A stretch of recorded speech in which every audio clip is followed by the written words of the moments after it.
Okay, hi Year 10. This is the another video on the dialogues unit. In fact, this is the last video of new content, although I'm going to do another video about some exam question kind of things, but based on the content we've already looked at. This is called conflicts between religious and non-religious groups. So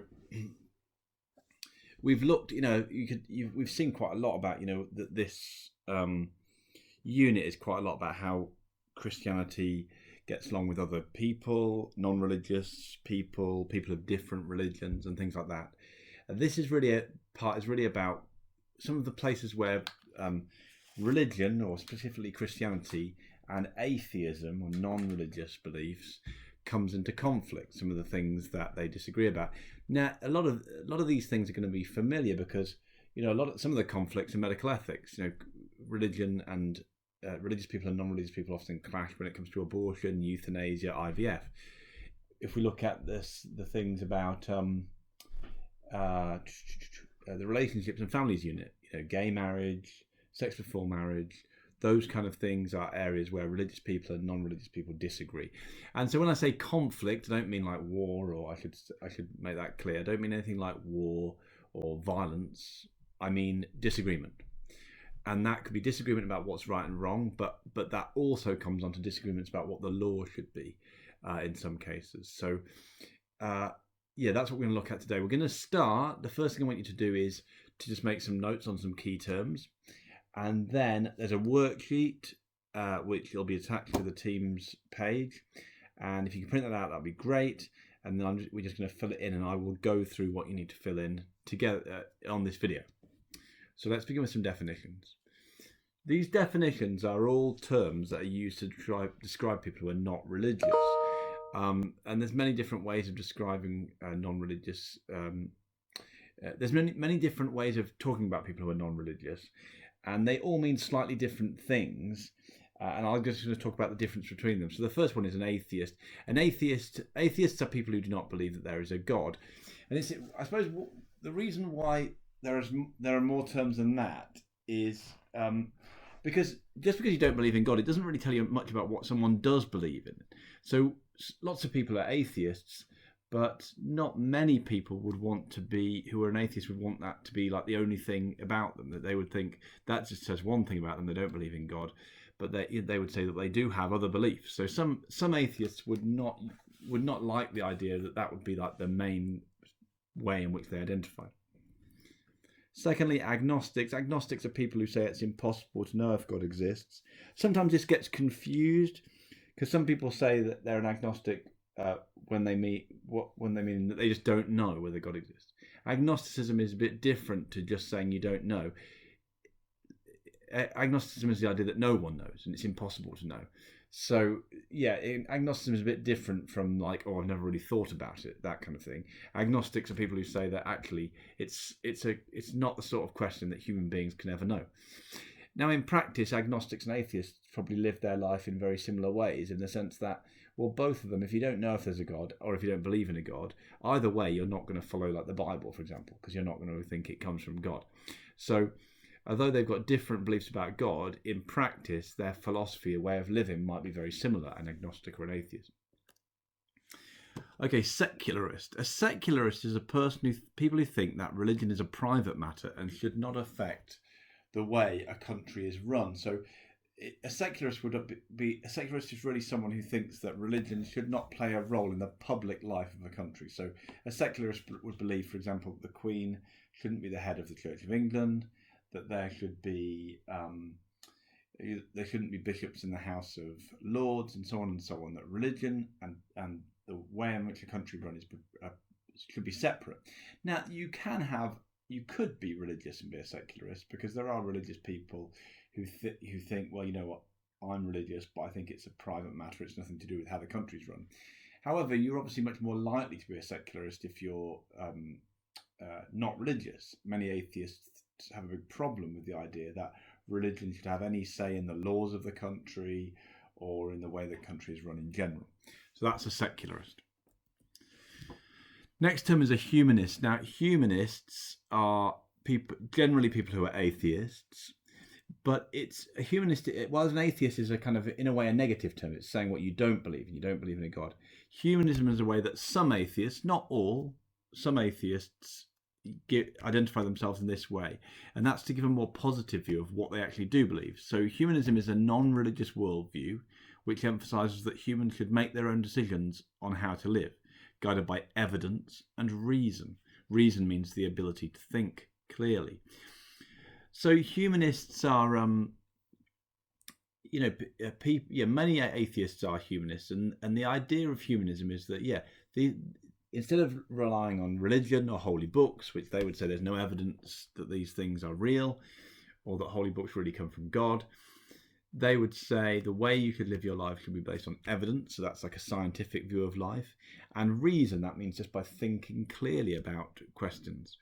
That means humanists don't all agree completely about how to live their lives, but often humanists might believe in utilitarianism, making the most people happy. Those kind of ideas are what comes under humanism. So all of these terms are refer to people who are not religious, but some of them they're not all what we call mutually exclusive. That means people could be more than one of these things. Someone could be an atheist and a secularist and a humanist. You can't really be an atheist and an agnostic, because you can't not believe in God and think it's impossible to know. But the rest of them can all be combined. That doesn't mean that every atheist is a humanist, but many are. So that's really the difference between those things. There's a couple of videos there which we would have watched if we were in class. Those videos are just about humanism, giving a bit more background into what humanists believe. I'll put them in the description of the video, so you can watch them if you want to. Okay, let's move on to the next part. So the next part, we're going to look at this word. It's got two sides to it, or 2 pages to it. And all we're going to do is I've got some quotes here from the British Humanist Association. So the British Humanist Association is a kind of group that tries to promote the interests of humanists in society, and often to challenge some of the roles that religion plays in society. That they, for example, I think we talked about this in religious education. The British Humanist Society backed this idea that you should be able to study humanism as one of the worldviews in the GCSE of RE, whereas at the moment you have to study 2 religions. So they supported that. They might, argue against laws which seem to favour religion. They might challenge the way, if they felt like RE was taught in schools in a way that was too sympathetic to religion, they might challenge that. So they just generally promote the non-religious worldview in society, and that they produce quite a lot of literature on their website and things to kind of explain what humanists believe. So what I've done is I've taken 8 quotes from their website about different topics. First thing I want to do is sum up in one, we'll read through it, then we're going to sum up in one sentence what it means, and we're going to say whether it agrees or disagrees with Christian teachings. Now there should be an alarm bell ringing there for you, because you might just think, hold on, does it agree or disagree with Christian teachings? Well, one thing we've seen throughout this year is that Christians never seem to agree on anything. Liberal Christians think one thing, and conservative Christians think another. That and Catholics think another. That is true, and so often you're going to say, well, some Christians will agree, some will disagree. But we probably want to concentrate a little bit more on disagreements where we can find them. Not completely. We're going to talk about some different things, but the idea is you might get asked a question, explain some of the conflicts between religious and non-religious worldviews. So you want to find out the places where they disagree most of all. It'd be good if you can put in that, well, not all of them disagree. Liberal Christians would agree with them. That's fine, but we'll try and bring out for the second box, does this disagree with Christian teachings? Some definitely agree. There are some agreements, but we'll try and find some on those that we can, we'll try and find disagreements. So let's read through them. Treat other people as you'd want to be treated in their situation. Don't do things that you wouldn't want to have done to you. So, what does that mean? Well, it really means treat people like you'd like to be treated. And this is commonly held idea in atheist humanist circles that should be one of the big bases of our right and wrong. That's what we base it on. We should base it on treat other people as you'd like to be treated. Now, does this agree or disagree with Christian teachings? Well, it actually does agree in this case. If you have a look at this quote, in the Bible, Jesus says, do to others what you would have them do to you. So in other words, what you would have them do to you is what you'd want them to do to you. So in other words, treat other people as you'd like to be treated. So here's one occasion where humanists and Christians disagree. I suppose where humanists might take a bit of a issue with Christians is humanists would say, well, you know what, that idea is not like a Christian idea. That comes from, has been found in many, many societies throughout civilization, and you don't have to be religious to believe in it. So humanists might have a problem with the fact that Christians see this as a special teaching of Jesus, but overall they agree because they both say treat other people like you like to be treated. Okay, second quote. Humanists are not limited in their thinking by tradition, sacred texts, or figures of authority, and so find it difficult to see anything wrong with same-sex marriages, as they clearly cause nobody any harm. So what are they saying? They're saying same-sex marriages there's nothing wrong with it, and it should be legal because it doesn't harm anybody. Does this agree or disagree with Christian teachings? Well, we can say it definitely disagrees with Catholic teachings and with conservative Protestant teachings, right? Conservative Protestants say anyone that lies with a man and as one lies with a woman, I can't remember. Both of them have done what is detestable. I can't remember the proper quote, but you find it because it'll be in your notes. So put it down. It's against it. The Bible says that same-sex relationships are detestable. What about Catholic view? Well, the Catholic view is that the purpose of sex is reproduction, and therefore that is why people should be in sexual relationships, and same-sex couples can't reproduce naturally, so they say it goes against natural moral law. Obviously, you could put a note in there. Liberal Christians would disagree, would actually disagree with Catholics and conservative Protestants, and therefore they are very likely to agree with humanists. Okay, next one. Most humanists would like to see married couples try to work through any problems in their relationship. However, because humanists believe human beings should consider the consequences of their actions and aim to minimize suffering, many see divorce as acceptable if it reduces overall unhappiness. So what are they saying? Well, divorce is not a great thing, but it should be accepted if it resulted in less unhappiness, or if it brought more happiness than unhappiness. Does it agree or disagree? Well, it disagrees with Christian teachings with Catholic teachings, because Catholics say it's wrong to get divorced, because they say what God has separated, what God has joined together, let no man separate. That's the quote they go for in the Bible. Conservative Protestants, well, they would disagree because they do accept divorce, but only if there's been adultery, if one of the partners has cheated, and that's because of that quote in the Bible. If a man divorces a woman, except for unfaithfulness, and marries another, he has committed adultery. I can't remember the full quote, but hey, you've got the notes. You could work them out. Again, liberal Christians would agree with the humanist point of view, so there's some conflict in Christianity. Okay, cohabitation can be an opportunity to see if we are really compatible with a person before we decide to commit further, perhaps through marriage or having children together. A couple should not, however, feel forced to get married if it is not something they wish to do. So here it's saying it's fine for a couple to live together in a sexual relationship. That's what cohabitation means, if they're not married. And in fact, they shouldn't feel at any stage that they have to get married. Do Christians agree or disagree? Well, Catholics disagree because they say the purpose of a sexual relationship is to have children, and that children should be raised in a family because that's part of living in an ordered society.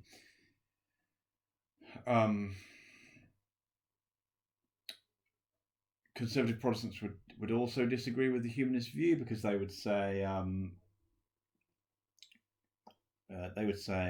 that St. Paul says if they cannot control themselves, they should marry, for it's better to marry than to burn with passion. I believe that's the quote. Again, look it up. You've got all these quotes in your relationships and families unit. So they would disagree. So there's another area of conflict. Of course, liberal Protestants might agree. They might say, look, it's really about the quality of the relationship rather than whether someone's married. Okay, let's look at the next few. Humanists are concerned with human welfare and happiness, but because of this concern, humanists also care about the natural world, which we all depend on and which will have to sustain our descendants. So what does it mean? Well, it means that we should care about the natural world because it's needed by the people that come after us. We should care about the generations that come after us, and so look after the world so we can pass it on to them. Does it agree or disagree with Christian teachings? This is quite an interesting one, right? Because Christianity has this teaching of stewardship. I'm trying to think, because the order of lessons is a bit different, whether we've talked about stewardship. I'm sure we have somewhere, stewardship. Have we talked about it? Is it somewhere in Belief in God? Yeah, we've done it, right? In Belief in God, when we talked about the relationship between God and humanity and God and the planet, right? So yeah, we've talked about stewardship. Stewardship is the idea that the world belongs to God, but that he put humans in charge of it, but that he put them in charge for a reason, and that reason is to look after the planet. They should be there looking after the planet. So humanists would actually, most Christians would actually agree with humanism that people should look after the planet. However, they probably disagree about quite what the main reason is why they should look after the planet. For humanists, it's because we should be able to pass it on to, we're looking after the planet on behalf of future generations to pass on to them, to our children and our children's children and so on. For Christians, there's much more emphasis on, well, we're looking at, it's not actually our planet, we're looking after it for God. He has put us in charge of the planet that he made, and so we can look after him. So there it's like agree but kind of disagree about the reasons. Okay, next one. Humanist principles of justice and valuing the dignity of each individual lead us to support equality and oppose unwanted discrimination. So they're in favour of social justice. That's how I'd sum up in one sentence. They're in favour of social justice. Does it agree or disagree with Christian teachings? Well, you can find reasons for both, but I think if you asked a Christian, they would say they agree with that statement. Most Christians would say they agree. And they would say something like, well, there's no Jew nor Greek, slave nor free, male nor female, for you're all one in Christ Jesus. Or they might talk about how human beings are all created in the image of God. So that shows all human beings are valuable and should be treated equally. Next one. Because humanists take happiness and suffering as foremost moral considerations, quality of life will always trump the preservation of life at all costs if the two come into conflict. What's they talking about? Well, there's a word that they're not mentioning the word of what they're really talking about there. This is about euthanasia, because what it's saying is quality of life will often trump the preservation of life. Trump means be more important than. So what they're saying here is basically the quality of life that someone has is more important than the idea that life is sacred, what we call sanctity of life, the idea that we should preserve life in any situation, we can always keep life. So that means that for that reason, humanists are in favour of euthanasia in some situations. So yeah, what does it mean if I'm going to put it in a sentence? Humanists believe that if someone's quality of life is very, very bad, then euthanasia should be a possibility. Agree or disagree with Christian teachings? Well, the liberal Christians would agree, but more importantly, for our purposes, Catholics would disagree because of the natural moral law to preserve life. Conservative Protestants would also disagree because thou shalt not kill in the Bible. Okay, last one. Most humanists are likely to say that because we should value every human life as something unique and precious, we should look sceptically at the reasons governments give for inflicting death and destruction in war. But most humanists would also say that we have to look hard at each individual case, for just occasionally war might be the lesser evil. So what are they saying? Well, they're saying we must take war very seriously as a moral issue because it involves taking life. However, there might be some cases where if the result of the war is a really good one, then war might be necessary, or even perhaps better to say, if the result of not going to war is going to be terrible, then it might be worth going to war. Does it agree or disagree? Well, it all depends on the Christian. Here's one where it's hard to say agree or disagree because Christians are so divided. It disagrees with pacifist Christianity, which says turn the other cheek, never fight back. It agrees with just war theory, I would say, because just war theory is precisely this idea of saying, look, war should be taken very seriously. We should never go into war kind of rashly. That means we'd just jump into war without thinking about it. But sometimes, if there's a good enough cause, it is okay to go to war. So I'd say for that one, I would put the two views in there. Does it agree or disagree? It agrees with just war theory. It disagrees with Christian pacifism. Okay, that's it for this lesson. Apart from maybe just look at some exam questions. Explain some of the conflicts between Christianity and non-religious philosophies in the modern world. That's a 6-marker. All you'd have to do is pick 3 conflicts and explain them. You wouldn't necessarily need to know humanist quotes. The way you would do it is the evidence that's more important to include is Christian quotes. So, for example, I'm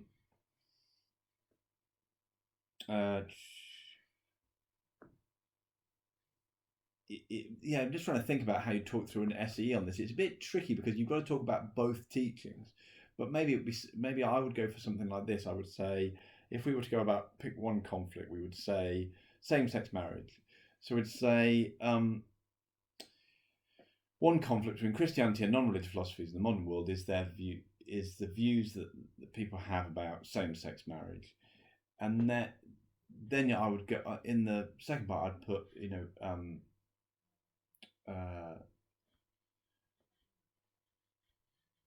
I would talk about kind of condense what you would put in a normal essay about same-sex marriage into one thing. We'd say, Catholics are against same-sex marriage because they say that the purpose of sex is procreation or reproduction, and same-sex couples can't reproduce naturally. And conservative Protestants are against same-sex marriage because in the Bible it says that it refers to sexual relationships as detestable. You can reduce down your quote to detestable, and then in the explanation part, I would explain why that causes a conflict. So this is different from humanist philosophies, which say that same-sex relationships are fine because they don't hurt anybody else. So that's the way I do it. I'd say state the point. In the place where you put evidence, explain the Christian view, and then in the explanation, explain why the humanist view is different. So if you take another one, another conflict between Christianity and non-religious philosophies in the modern world would be about the view on abortion. Catholics are against abortion because it goes against the precept to preserve life, which is one of our purposes according to natural moral law. Conservative Protestants are against abortion because it goes against the commandment in the Old Testament, thou shalt not kill. And then in your explanation, this conflicts with humanist, non-religious philosophies because most humanists would argue that a woman has a right to decide what happens to her own body, and therefore abortion is allowed. I just realised that abortion is not actually on your worksheet, but there we go. You could do the same for euthanasia. You could say another conflict is issue of euthanasia. Catholics are against euthanasia because they're for preserving life. Conservative Protestants are against euthanasia because they're against because it says thou shalt not kill in the Bible.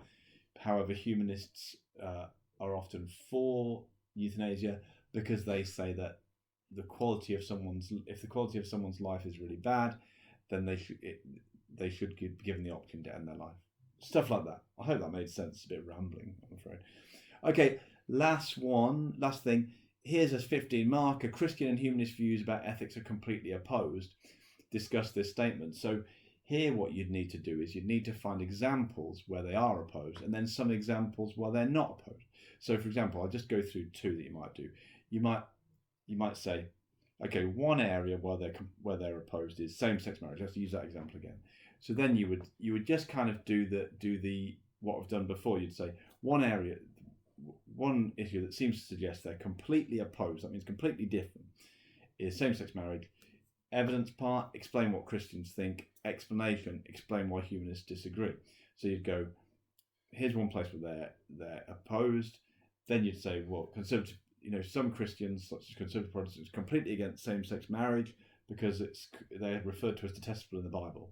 This goes against the humanist view, which says that as long as people aren't harming each other, then there's nothing wrong with same-sex marriage. And then your evaluation, you can bring in liberal Protestants. However, not all.